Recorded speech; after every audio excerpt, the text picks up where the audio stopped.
প্রিয় বোন, আব্বুকে খুব ভালোবাসেন, তাই না? তাহলে কেন ব্যাপারটা হয়ে নিজের বাবাকে দায়ুস বানাচ্ছেন? একজন বেপরোয়া নারীর জন্য 4 জন পুরুষ জাহান্নামে যাবে।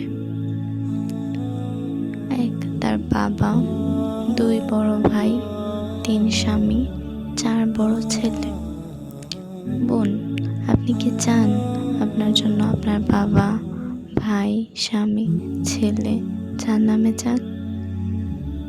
তাহলে কেন আপনি পর্দা করছেন না? বোন, প্রত্যেকটা নারীর জন্য পর্দা করা ফরজ।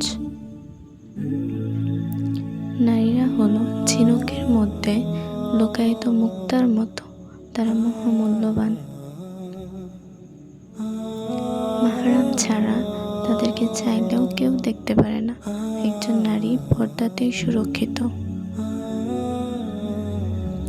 যে মহান আল্লাহ আপনাকে এত সুন্দর করে সৃষ্টি করেছেন, তার আদেশ কিভাবে আপনি অমান্য করেন? সূরা নূরের 31 নম্বর আয়াতে তিনি ইরশাদ করেন, আপনি মুমিন নারীকে বলে দিন তারা যেন তাদের দৃষ্টিকে সংযত রাখে এবং তাদের যৌনাঙ্গের হেফাজত করে, এবং তারা যেন সাধারণত যা প্রকাশ থাকে তা ছাড়া তাদের সৌন্দর্য প্রকাশ না করে, এবং তারা যেন তাদের চাদর বক্ষের উপর জড়িয়ে রাখে।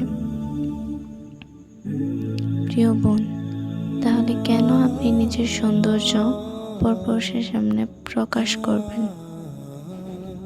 আপনি কি এতই সস্তা? আপনার সৌন্দর্য কেবল আপনার স্বামীর জন্য। তাই পরিশেষে একটাই কথা বলবো, পরিপূর্ণ পর্দাকে আঁকড়ে ধরুন এবং রবের ভালোবাসায় ফিরে আসুন।